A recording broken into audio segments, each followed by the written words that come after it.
예, 오늘 욥기 마지막으로 32장부터 42장까지 욥기를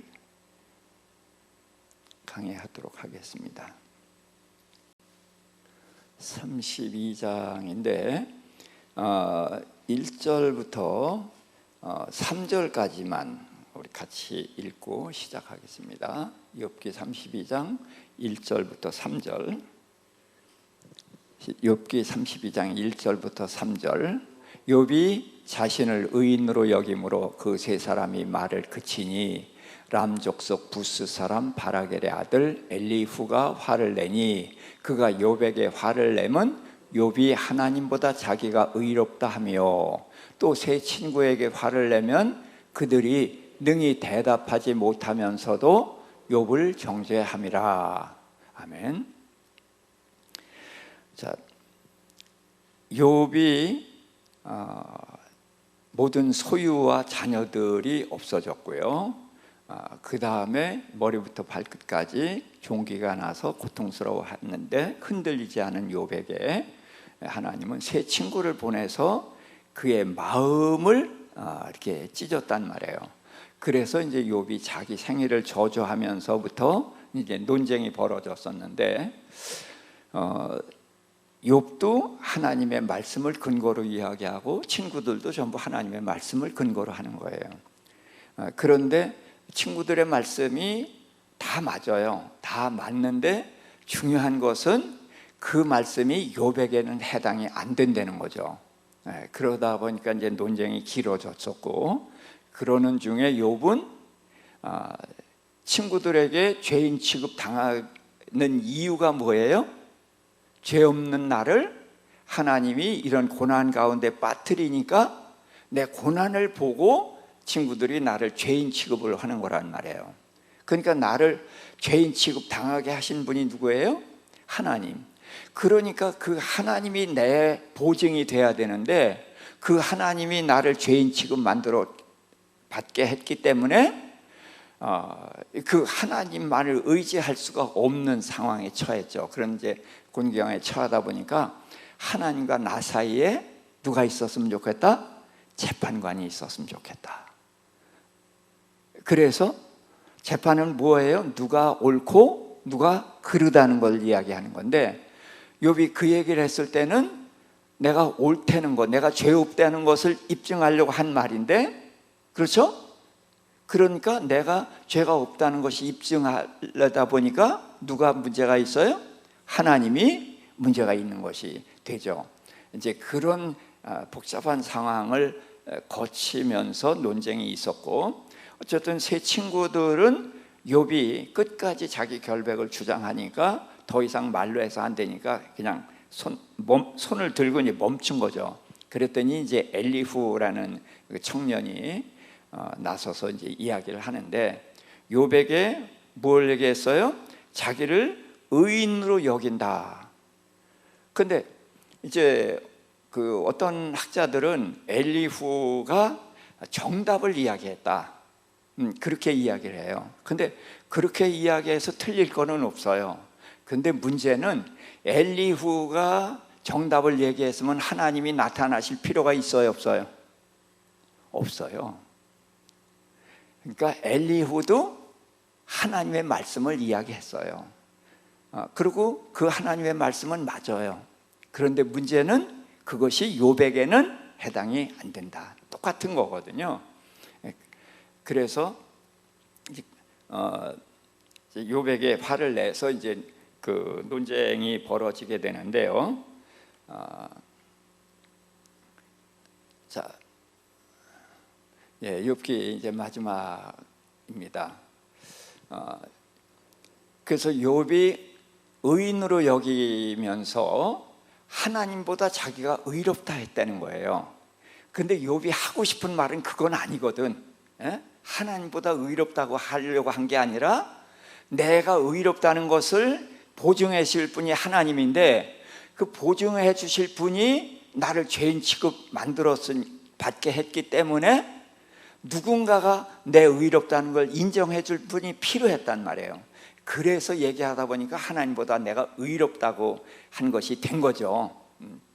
자, 그러면서 이제 그 부분을 책망하고 또 욥이 나는 깨끗하여 악인이 아니며 순전하고 불의가 없거늘. 맞아요, 틀려요? 맞아요. 참으로 하나님이 나에게서 잘못을 찾으시며, 하나님이 잘못을 찾으시는 것이 되죠.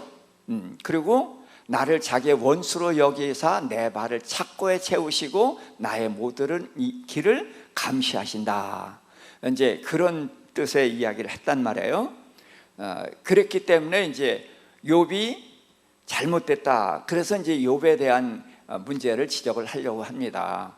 그래서 이제 34장으로 건너가 보면 욥이 내가 의로우나 하나님이 내 의를 부인하셨고, 맞죠? 네. 그리고 내가 정당함에도 거짓말쟁이가 됐고, 내가 허물이 없는데 화살로 내게 상처를 입게 했다. 이렇게 누가 하셨어요? 하나님이. 그러니까 엘리후가 생각할 때 이게 말이 돼요, 안 돼요? 말이 안 되니까 어떤 사람이 욥과 같으랴. 욥이 하나님 비방하기를 물 마시듯 하며, 그러면서 이제 그 다음에 하는 얘기면 악한 일을 하는 자들과 한패가 되어갖고 악인과 함께 다니면서 하나님이 사람이 하나님을 기뻐하나 무익하다. 그렇게 이야기를 한 거예요. 그러니까 욥이 하나님을 기뻐했지만 그것이 욥에게 유익이 됐어요, 안 됐어요? 안 됐어요. 그 얘기는 맞아.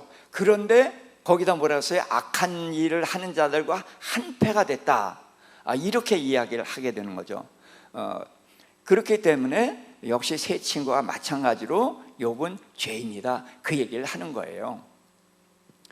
자, 그러면서 이제 욥이 무식하게 말하니 그의 말이 지혜롭지 못하더라. 그러면서 나는 욥이 끝까지 시험 받기를 원한다. 왜? 그 대답이 악인과 같음이라.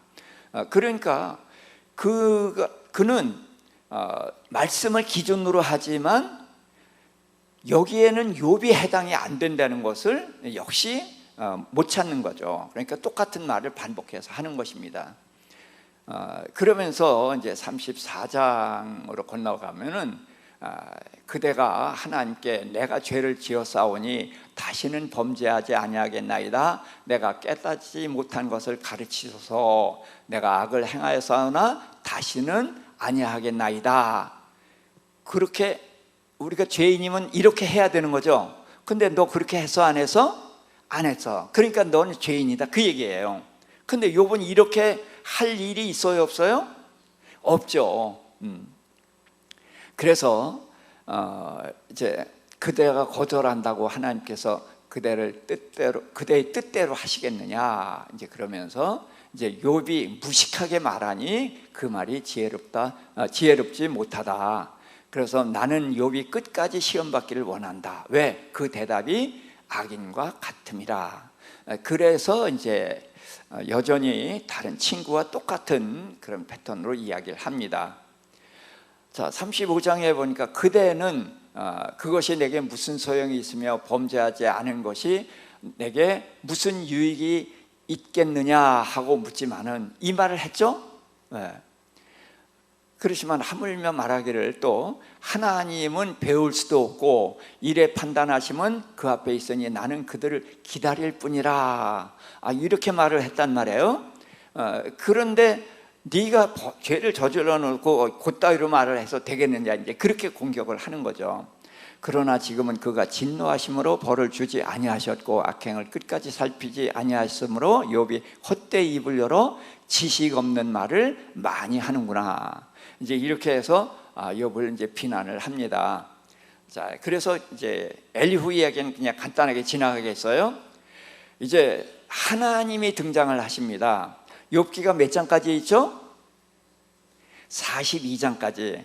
그럼 38, 39, 40, 41, 42, 5장의 이야기가 이게 결론입니다.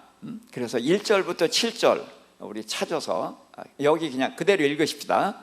같이 읽겠습니다. 시작. 그때에 여호와께서 폭풍우 가운데서 욥에게 이르시되 무지한 말로 생각을 어둡게 하는 자가 누구냐? 너는 대장부처럼 허리를 묶고 내가 묻는 것을 대답할지니라.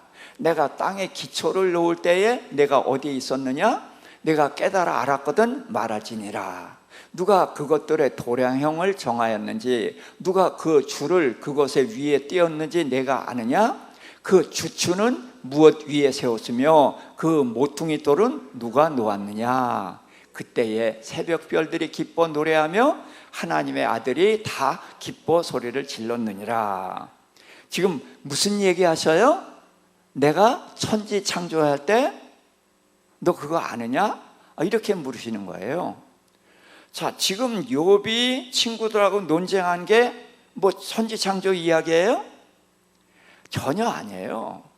욥은 죄가 없는데 고난을 당하고 있었고, 근데 친구들이 내가 죄 없는데 고난 당할 이유가 없다, 내가 죄가 있어서 그런 거야, 그러지 말고 빨리 자복하고 회개하고 이젠 재앙 끝, 행복 시작, 그렇게 하면 되잖아. 그렇게 해서 논쟁을 한 거란 말이에요.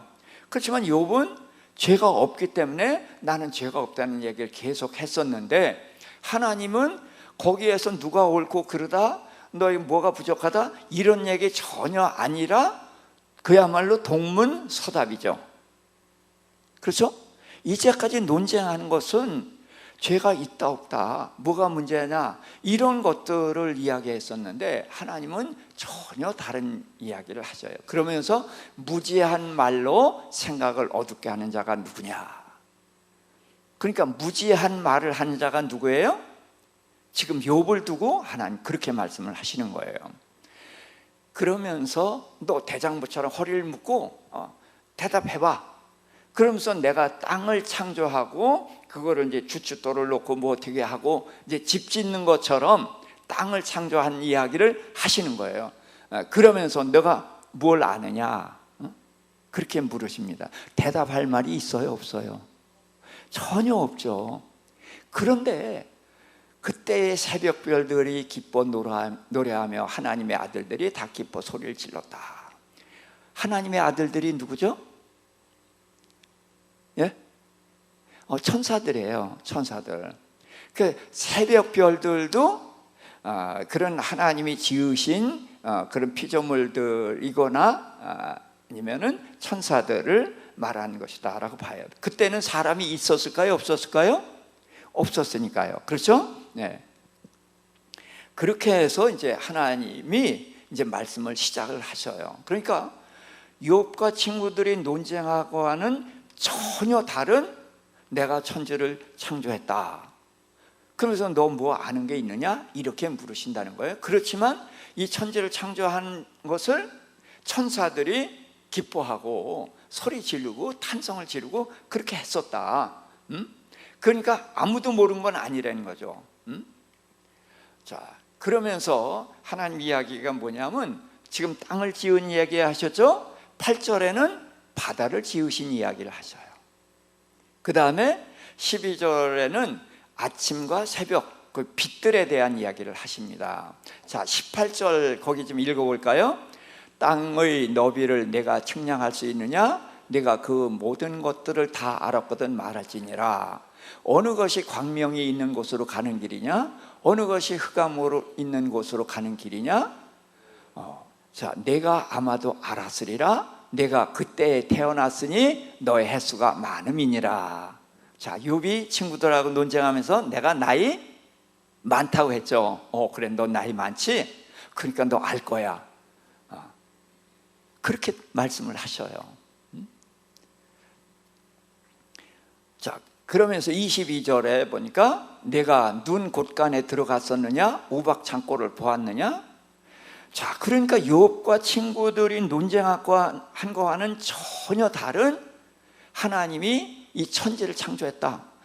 바다를 창조하시고 빛을 창조하시고 또 눈 곳간, 우박 창고, 뭐 그러고서 이제 또 홍수 내리는 이야기, 이제 묘성, 삼성, 별들 이야기, 하늘의 궤도, 또 구름과 번개. 그러니까 욥과 관계가 있는 이야기는 있어요? 전혀 아니에요. 근데 하나님이 이 모든 천지를 지으셨고, 그 지으셨을 때 천사들이 기뻐서 환호성 지르고 그렇게 했었다는 거예요. 자, 그 이야기를 욥에게 하면은 이게 욥에게 도움이 될 것 같아요? 안 될 것 같아요? 말도 안 되는 소리잖아요. 전혀 무익한 소리 같은데 하나님이 이 말씀을 하셨을 때에 욥이 알아들었다는 거예요. 저는 그것을 지금도 욥기 강의를 하면서도 어떻게 해서 알아들었을까? 전 아직도 모르겠어요. 그래도 몰라도 어떻게 해야 돼요? 이 강의는 해야 되니까. 그래서 말씀을 좀 전합니다. 자, 38장 39절부터예요. 거기에 보면은 하나님께서 천지 창조하신 이야기를 하시고서 39절부터는 같이 읽어볼까요? 내가 사자를 위하여 먹이를 사냥하겠느냐? 젊은 사자의 식욕을 채우겠느냐? 그것들이 굴에서 엎드리며 숲에 앉아 숨어 기다리느니라. 까마귀 새끼가 하나님을 향하여 부르짖으며 먹을 것이 없어서 허우적거릴 때에 그것을 위하여 먹이를 마련하는 이가 누구냐? 사자. 그 다음 39장 1, 2절.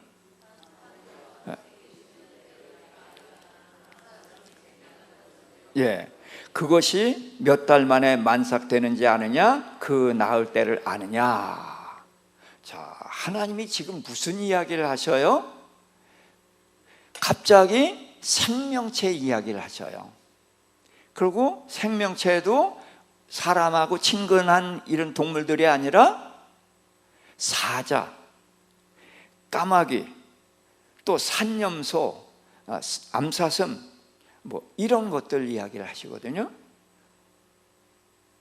자, 그러면서 5절에 보니까 들나귀를 이야기하시고 9절에는 들소, 13절에는 타조, 타조 이야기를 하면서 타조가 그 알을 그냥 아무렇게 놔놓고 버리다시피 한다는 거예요. 그러니까 타조는 하나님께서 지혜를 주시지 않았기 때문에 자기 알조차도 관리를 못한다는 거예요.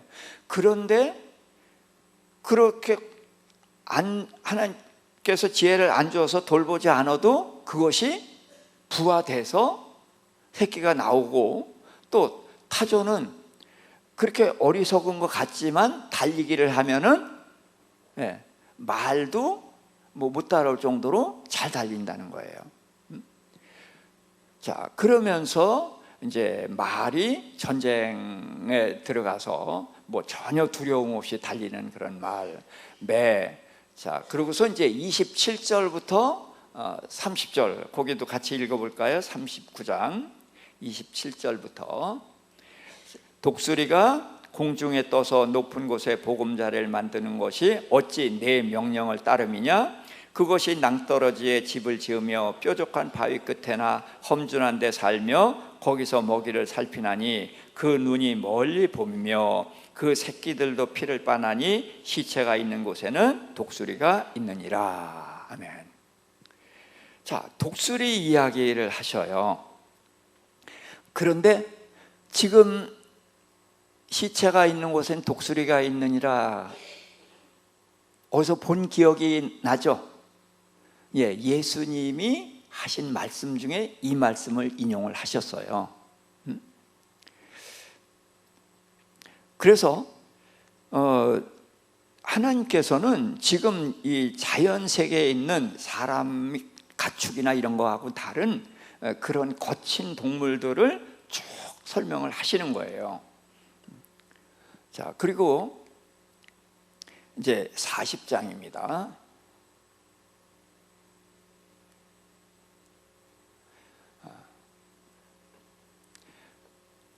자, 40장에 이제 하나님께서 욥에게 말씀하셔요. 자, 여기는 우리 같이 읽어보겠습니다. 자, 성경 저기 볼까요? 그냥 40장 1절 8절.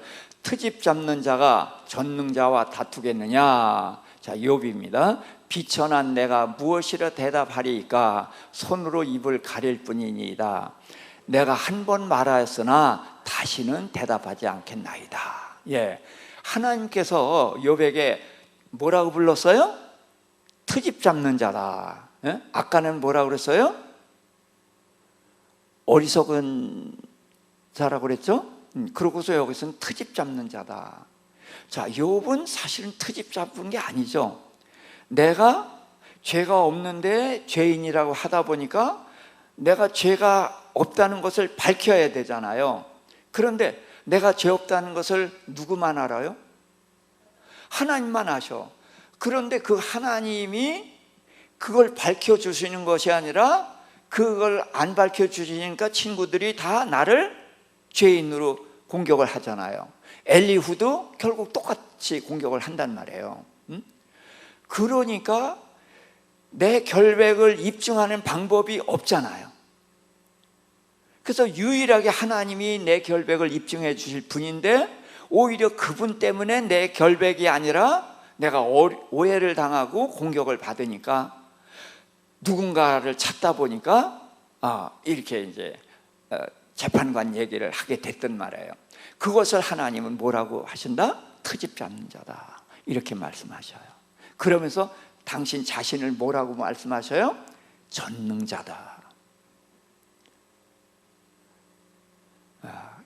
그런 이런 단어 속에서 하나님은 자기 말씀을 하시는데 저는 이게 왜 여기서 전능자라는 말씀을 쓰셨을까?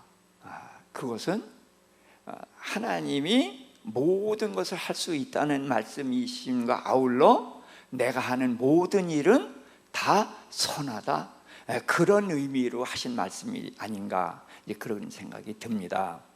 그러니까 욥이 대답하기를 비천한 내가 무엇이로 대답할까? 그래서 하나님이 천지창조 이야기를 하시고 생명들을 창조하시고 그것들을 먹이시고 기르신다는 말씀을 듣고서는 비천한 나라고 자신을 아주 낮춰서 이야기를 해요. 그러면서 대답을 할 수가 있다는 거예요, 없다는 거예요? 대답을 못 하겠고 그래서 손으로 입을 가릴 뿐이다.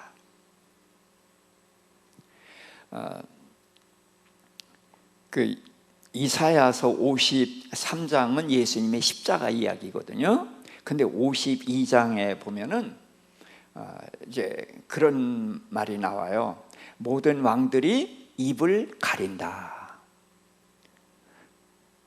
지금 욥이 입을 가리는 것과 똑같은 거예요. 왜 그러냐 하면, 자, 우리나라의 세종대왕 얼마나 훌륭한 왕이에요. 그렇죠? 뭐 광개토 대왕이라든지 장수왕이라든지 뭐 이렇게 훌륭한 왕들이 다 있어요, 각 나라마다. 그렇지만 어떠한 훌륭한 왕도 예수 그리스도처럼 자기 백성을 죄에서 구원하고 영생을 주기 위해서 십자가를 지신 그런 것을 상상이라도 해봤어요? 들어본 적이 있어요? 없거든요. 그런 예수님을 알게 되니까 어떻게 해요? 입을 가릴 수밖에 없죠. 이제 그러는 거예요. 그러니까 욥이 친구들하고 논쟁을 하면서 논쟁 결국 이겼잖아요.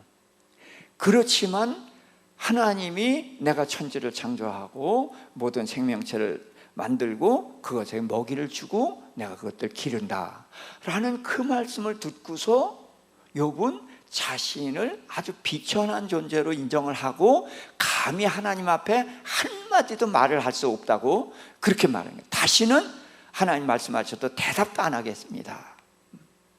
그때 여호와 같이 읽을까요? 대장부처럼 허리를 묶고 대답하라. 내가 내 공의를 부인하려느냐? 내 의를 세우려 나를 악하다 하겠느냐?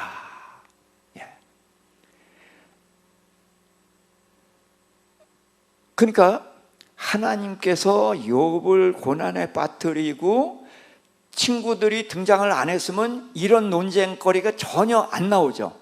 근데 친구들이 죄인 취급을 하는 바람에 논쟁을 하다 보니까 내가 의로운 건 분명하잖아요. 근데 이 의로운 것을 입증하는 방법이 없어요. 누구만이 입증해 줄 수 있어요? 여호와 하나님만이 입증해 줄 수 있는 거예요. 근데 그분이 나를 입증해 주는 게 아니라 친구들에게 죄인 취급당하게 만들어 놓으셨잖아요. 그러니까 내 의를 입증하려다 보니까 하나님이 나를, 의로운 나를 죄인 취급받게 하셨으니까 하나님이 어떤 분이 돼요? 불의한 분이 되신다는 거죠. 욥이 말할 때는 충분히 이해가 돼요. 그러나 지금 하나님 말씀에는 너는 내 의를 세우려고 나를 악하다 하느냐. 의롭다는 것을 입증을 안 해주셨다고 악한 것은 아니거든요. 자, 그러면서 10절부터 14절 같이 읽어볼까요? 너는 위엄과 존귀로 단장하며 영광과 영화를 입을지니라. 너의 넘치는 노를 비우고 교만한 자를 발견하여 모두 낮추되 모든 교만한 자를 발견하여 낮아지게 하며 악인을 그들의 처소에서 짓밟을지니라. 그들을 진토에 묻고 그의 얼굴을 싸서 은밀한 곳에 둘지니라. 그리하면 내 오른손이 너를 구원할 수 있다고 내가 인정하리라. 너 그렇게 당당하지? 그러니까 위엄과 존귀로 단장하고 영광과 영화를 입고 그러고서 너 심판 좀 해봐. 응? 교만한 자를 발견해서 낮추고 악인을 짓밟고 진토에 묻고 그렇게 해봐라. 그래서 내가 그런 심판을 할 수 있다면은 내가 너를 구원할 수 있다고 인정해 주마. 이렇게 말씀을 하시는 거예요.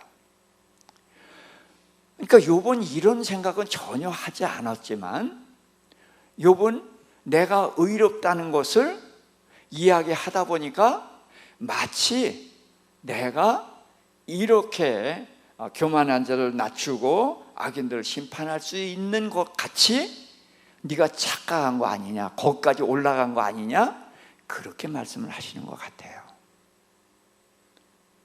그래서 네가 그렇게 할 수 있다면은 내 오른손이 너를 구원할 수 있다고 내가 인정하마. 자, 15절부터 19절 같이 읽읍시다. 이제 소같이 풀을 먹는 베헤못을 볼지어다. 내가 너를 지은 것 같이 그것도 지었느니라. 그것의 힘은 허리에 있고 뚝심은 배의 힘줄에 있고 그것의 꼬리 치는 것은 백향목이 흔들리는 것 같고 그 넓적다리 힘줄은 서로 얽히며 그 뼈는 놋관 같고 그 뼈대는 쇠맥대기 같으니 그것은 하나님이 만드신 것 중에 으뜸이라. 그것을 지으신 이가 자기의 칼을 가져오기를 바라노라. 자, 이게 베헤못을 전에 성경엔 뭐라고 번역이 됐었죠? 하마로 돼 있어요. 근데 하마하고 전혀 다른 게 뭐예요? 하마 꼬리가 어떻게 생겼어요? 돼지 꼬리 같이 생겼잖아요. 그렇죠? 그런데 여기는 꼬리가 백향못 같고, 그러니까 모양이 뭐 같아요? 공룡 같지 않아요? 예, 공룡이라고 생각해 보면은 그 충분히 이해가 될 것 같아요. 그래서 어쩌면은 욥 시대까지 공룡이 살아있지 않았나, 이제 그런 생각도 해볼 수가 있습니다. 그런데 이런 건 중요한 게 아닙니다. 자, 그래서 하나님이 이 천지 창조 이야기를 하고 그 다음에는 생명체 창조 이야기를 하시면서 베헤못이라는 이제 공룡이라는 거대한 그런 동물 이야기를 하시는 거예요.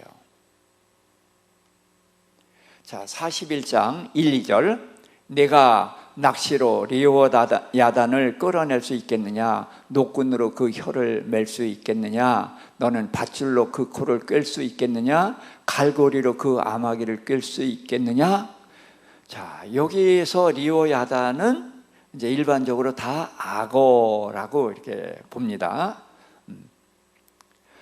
자, 그 악어를 우리는 뭐 저기 그냥 화면으로만 보고 그랬으니까 그런데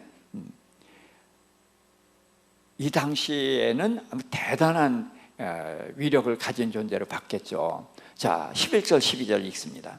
아무도 그것을 격동시킬 만큼 담대하지 못하거든 누가 내게 감히 대항할 수 있겠느냐? 누가 먼저 내게 주고 나로 하여금 갚게 하겠느냐? 온 천하에 있는 것이 다 내 것이니라.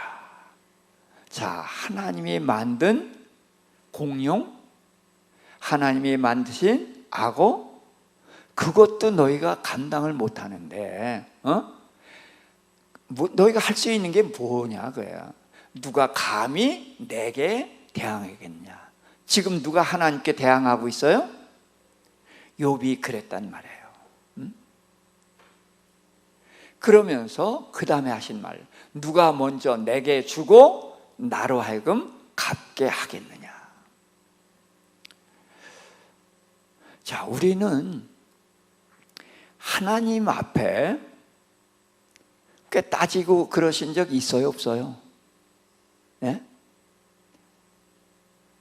하나님이 나한테 이럴 수 있어요? 하고 따져본 적 있어요, 없어요? 예, 아마 다 따져봤을 거예요. 그런데 먼저 하나님께 드린 적이 있어요? 없어요. 다 받은 거예요. 그렇죠? 그런데 먼저 하나님께 드리고 내놓으세요 하면 할 말이 있겠지만 누구도 없단 말이에요. 그렇죠? 그런데 우리는 당당하잖아요. 하나님께. 자, 우리가 욥만큼 당당할 수 있어요? 욥의 발바닥도 못 따라가는데 욥보다 우리가 더 당당하잖아요. 네. 그런데 그게 하나님께 먹혀요, 안 먹혀요? 먹혀요. 왜 먹혀요? 하나님이 우리의 아버지시니까. 아버지시니까 다 받아주셔요. 자, 이스라엘이 무슨 뜻이에요? 이스라엘? 하나님을 이겼다, 그런 뜻이죠. 그런데 그걸 하나님을 이겼다라고 하지 말고 제가 뭐라고 하자고 그랬죠? 하나님이 져주셨다. 여러분 지금도 내 새끼한테는 계속 져주시잖아요. 그러니까 하나님도 우리에게 져주시는 거예요. 근데 왜 져주셔요? 힘이 없어서? 아니죠. 틀려서? 아니에요. 내가 옳고 내가 힘이 있고 100번 이겨 마땅해요. 그런데도 져줘요. 왜? 사랑하니까. 또 왜? 이기려고. 그렇죠? 져주고 끝내려고 해요? 아니에요. 지금은 이놈이 고집이 세고 내가 기다려줘야 되니까 져주는 거지 이기려고 져주는 거예요. 하나님이 그러신단 말이에요. 그래서 져주시는 거예요. 그래서 성경, 구약 성경 이야기가 뭐예요? 다 하나님이 져주신 이야기예요. 그래서 하나님은 온 천하에 있는 것이 다 내 것이다. 그리고 내가 지은 이 세상에서 너희가 발에 발 딛고 살고 있는 거야. 그러면서 뭐 할 말이 있느냐 그런 얘기죠. 자, 33절입니다. 세상에는 그것과 비할 것이 없으니 그것은 두려움이 없는 것으로 지음받았구나. 예, 그래요. 하나님이 만든 피조물, 우리가 전혀 손댈 수도 없는 그런 당당한 피조물, 그런 것들을 하나님이 지으셨다는 거예요. 그러면서 너희들을 지었다. 이제 그런 말씀을 하시는 거죠. 자, 그래서 이제 42장으로 이제 넘어왔는데, 자, 1절부터 6절까지 우리 같이 읽어보십시다. 욥이 여호와께 대답하여 이르되 주께서는 못하실 일이 없사오며 무슨 계획이든지 못 이루실 것이 없는 줄 아오니 무지한 말로 이치를 가리는 자가 누구니까? 자, 이게 누구예요? 나요? 나에게. 다시 한번 읽어볼까요? 욥이 여호와께 대답하여 이르되 여호와께서는 못하실 일이 없사오며 무슨 계획이든지 못 이루실 것이 없는 줄 아오니 무지한 말로 이치를 가리는 자가 누구니까? 예, 납니다. 여기서 이제 자복하는 거죠. 그 다음, 나는 깨닫지도 못한 일을 말하였고 스스로 알 수도 없고 헤아리기도 어려운 일을 말하였나이다. 내가 말하겠사오니 주는 들으시고 내가 주께 묻겠사오니 주여 내게 알게 하옵소서. 나는 친구들하고 논쟁을 하면서 당당했죠. 그러고 속이 터졌어요. 왜? 나를 못 알아주는 게 속이 터졌어요. 그런데 지금 와서 보니까 깨닫지도 못한 말을 하였고 스스로 알 수도 없고 헤아릴 수도 없는 것들을, 그런 것을 말했다는 거예요. 어떻게 이렇게 바뀔 수가 있어요? 하나님이 이 큰 세계를 창조하시고 지금도 이 창조한 것을 운행하고 계시죠. 그리고 어마어마하게 거대한 동물에서부터 그 작은 새까지 이런 모든 것들을 다 지으시고 그런 것들을 기르시고 먹이시고 그러신다는 거예요. 그런 큰 하나님에 대한 얘기를 듣고 보니까 내가 그냥 보여요. 내가 얼마나 하찮은 존재인지를 깨닫게 된 것 같아요. 그래서 헤아리기도 어려운 말을 그렇게 했고, 그래서 이제 하나님께서 내가 하나님께 묻겠으니까 하나님 답변해 주세요. 이제 내가 아는 게 하나도 없다. 그러니까 하나님한테 다시 배우겠다. 그렇게 말씀을 드리는 거죠. 자, 그 다음 더 읽읍시다. 내가 주께 대하여 귀로 듣기만 하였사오나 이제는 눈으로 주를 배움나이다.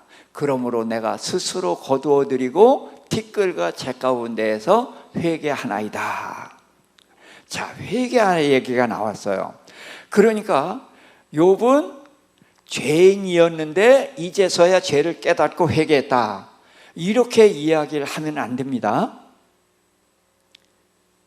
욥은 죄 때문에 재산이 없어졌어요?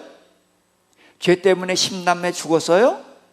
죄 때문에 욕창이 머리끝에서 발바닥까지 났어요? 아니에요. 그렇죠? 무죄해요.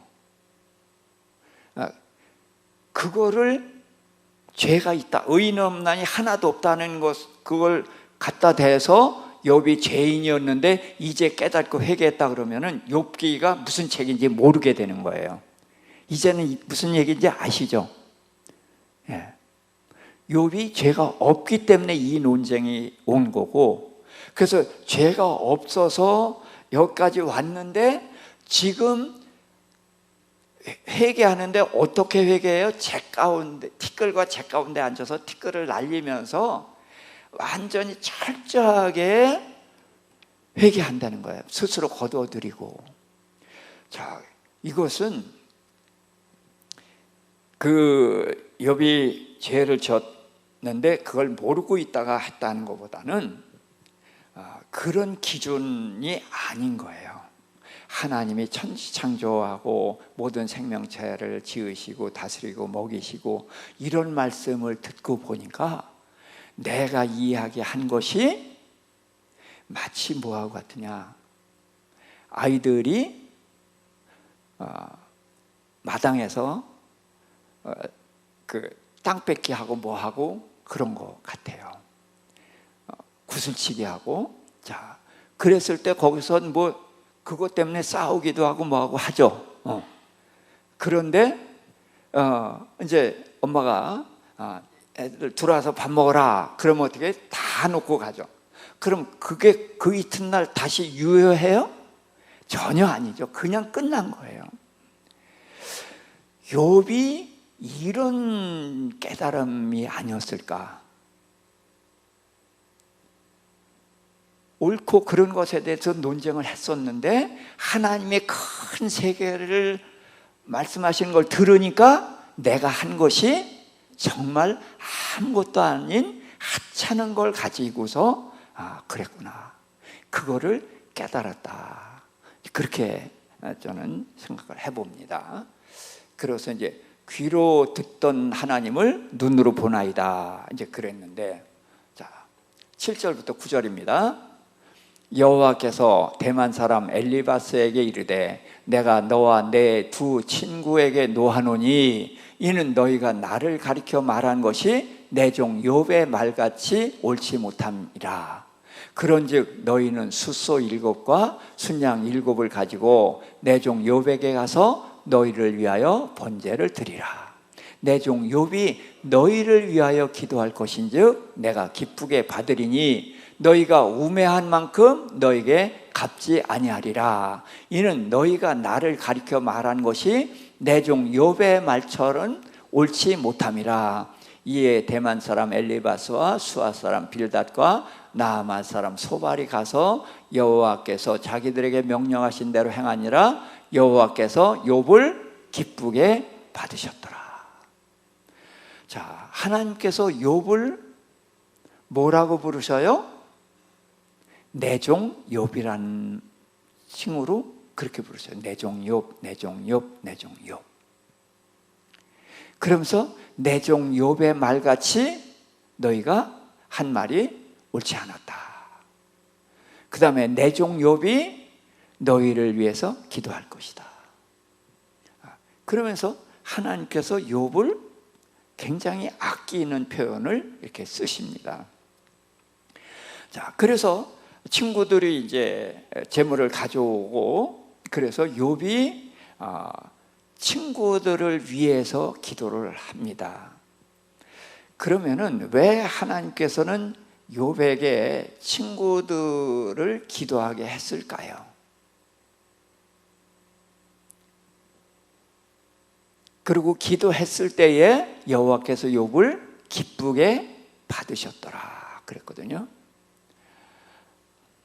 자, 욥이 친구들하고 논쟁을 하다가 보니까 어떤 이야기가 나왔어요? 저주했죠.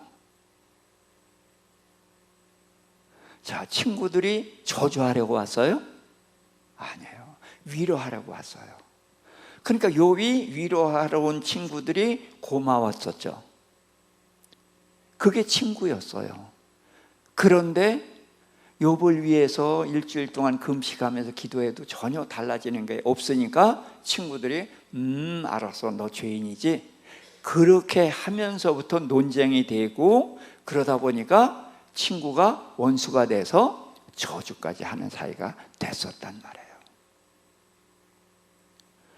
그래서 하나님은 이 관계를 굉장히 중시 여기셔요.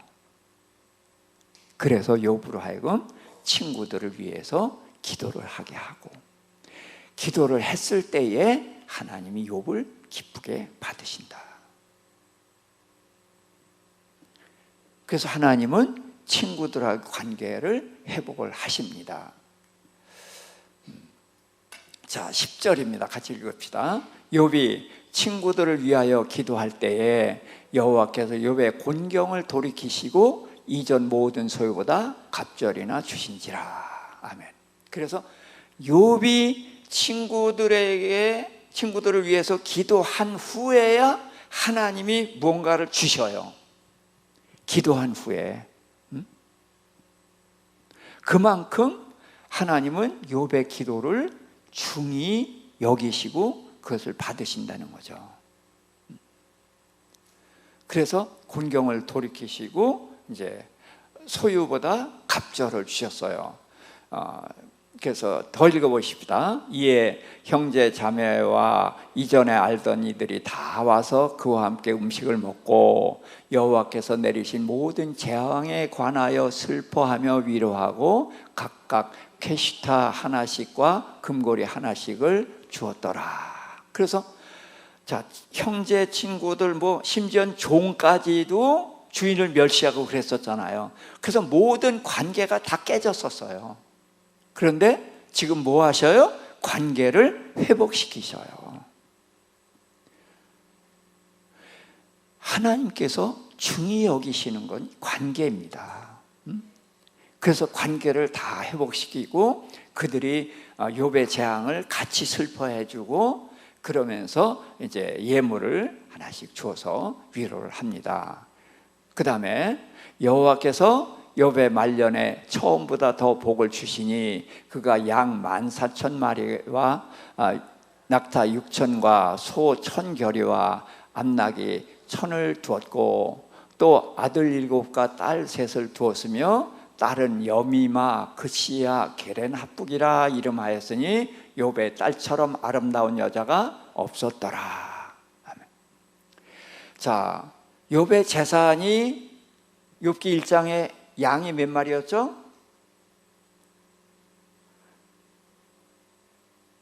갑절이니까 7,000이었어요.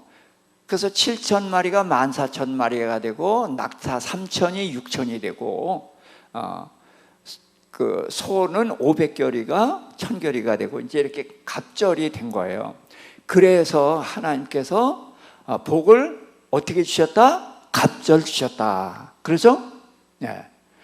근데 여기서 분명히 갑절의 복을 갑절이라고 하셨고 복이라는 말씀을 썼지만 양 7,000마리가 14,000마리가 된 게 복으로 느껴져요? 그게 복으로 느껴진다면은 그거는 욥기가 안 보인 거라고 할 수가 있어요. 지금 성경에서는 아주 가볍게 지나가지만 10남매가 하루아침에 다 죽었어요. 그리고 모진 고난을 당했는데 그 고난의 대가가 7,000마리가 14,000마리가 된 거를 복이라고 하면 되겠어요? 그걸 복이라고 하면 안 돼요. 그리고 7,000마리가 14,000마리가 되면은 재산이 갑절 늘었는데 갑절 늘은 만큼 내게 뭐가 유익이 있어요? 갑절 더 먹어요? 갑절 더 비싼 옷 입고 좋은 집에 살아요? 개념 이상 전혀 의미가 없어요. 이걸 복이라고 하면 안 돼요. 이거는 그냥 보여주신 거예요. 그럼 뭐가 복입니까?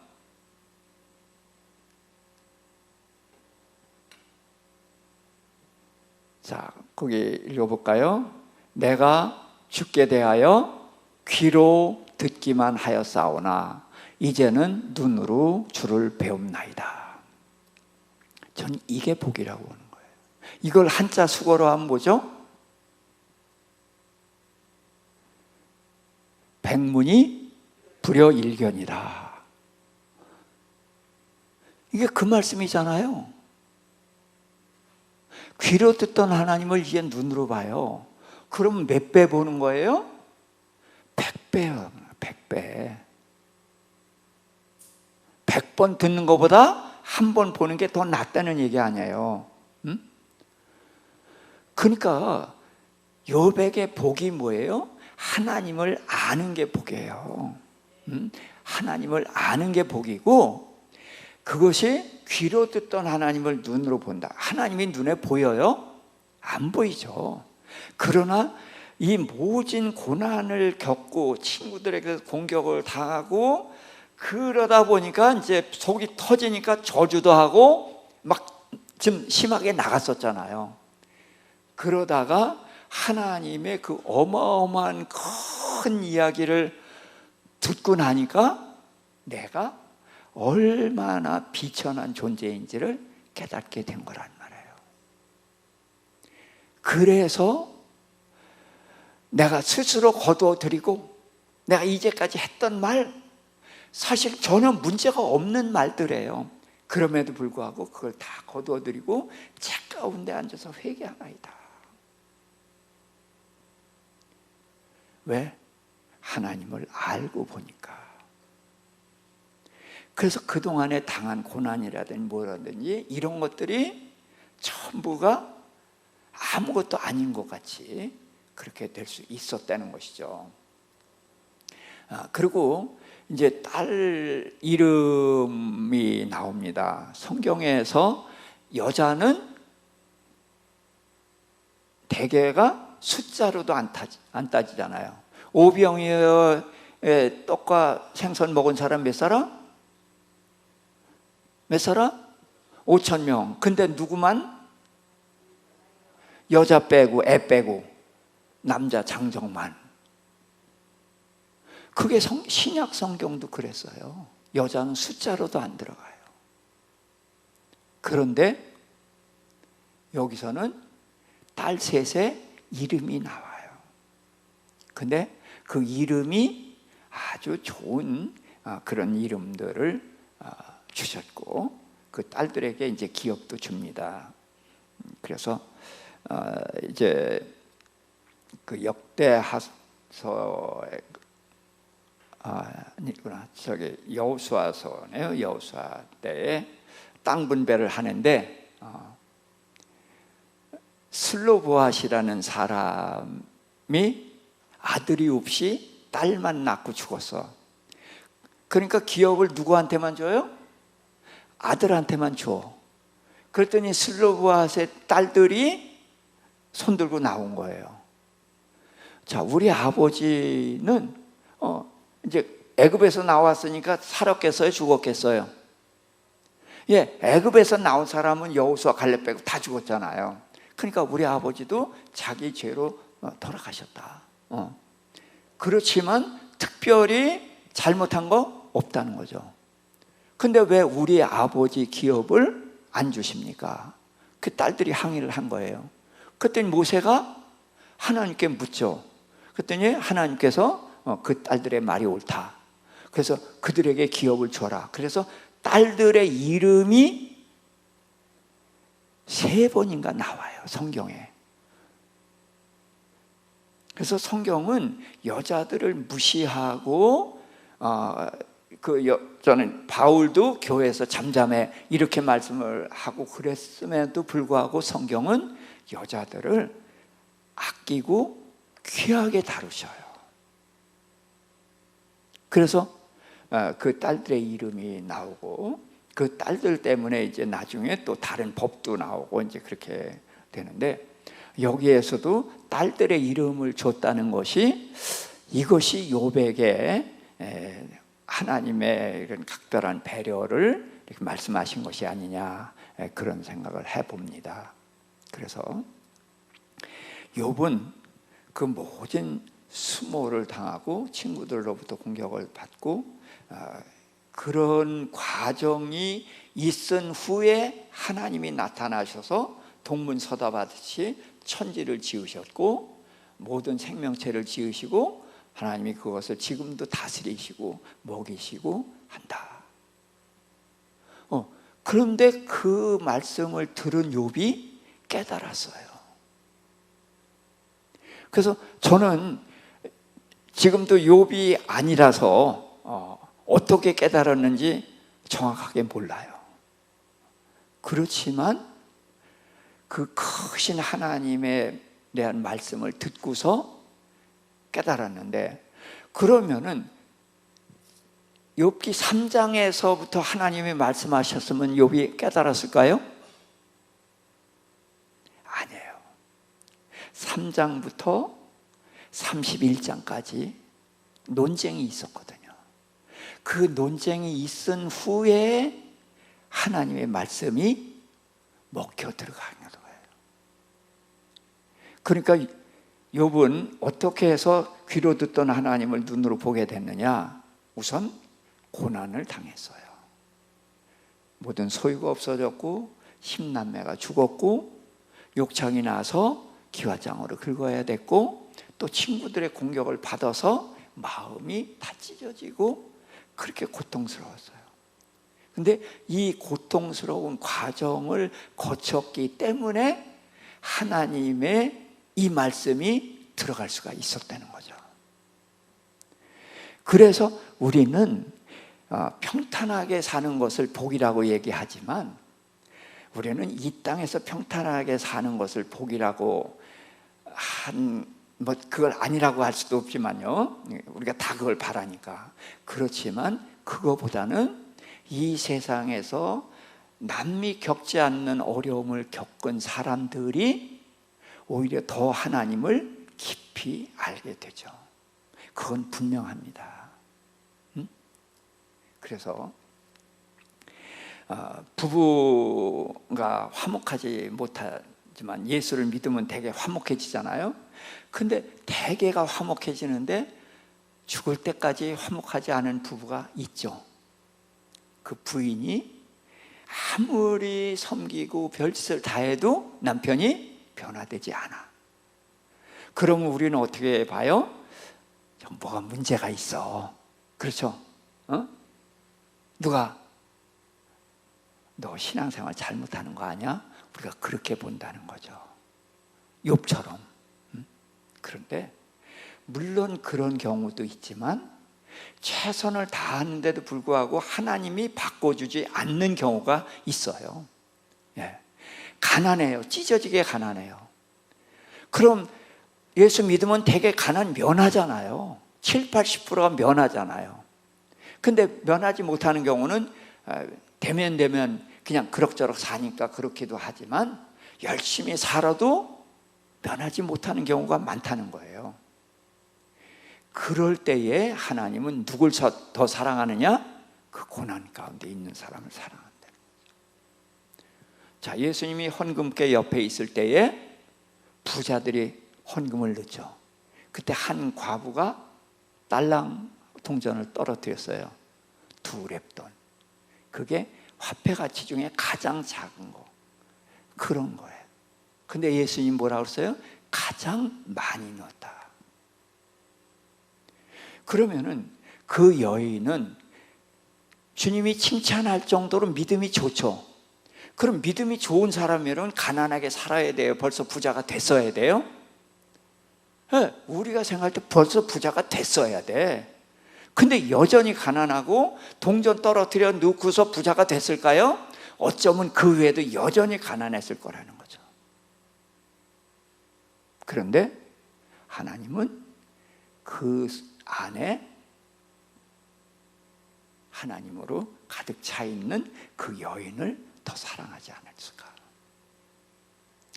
그래서 저희는 이 욥기를 통해서 고난의 유익에 대해서 생각해 봤으면 좋겠습니다. 고난은 유익이다. 그래서 성경에 보면 고난당하기 전에는 내가 잘못 살았는데 고난당한 후에 바른 길로 돌아왔다. 그런 표현들도 많이 있잖아요. 그래서 고난은 우리에게 120% 유익이다. 아멘? 아멘 할까봐 또 고난 올까봐. 그런데 정말입니다. 고난은 반드시 우리에게 유익을 주죠. 그래서 욥기에서 하나님은 어떤 하나님이냐? 무슨 일을 하시든지 반드시 선한 결과를 창출해내시는 하나님입니다. 예, 욥기에서 우리는 이 하나님을 꼭 알아야 되고 이 하나님을 우리가 만날 수 있기를 축복합니다. 예, 그래서 이 하나님은 무슨 일을 하시든지 반드시 선한 결과를 창출해내신다. 그럴 때에 우리는 하나님에 대한 깊은 신뢰가 있고 어떤 고난을 당한다 할지라도 견딜 수 있고 이길 수 있는 힘이 생기는 줄 믿습니다. 자, 그럼 잠깐만 통성으로 기도하십시다.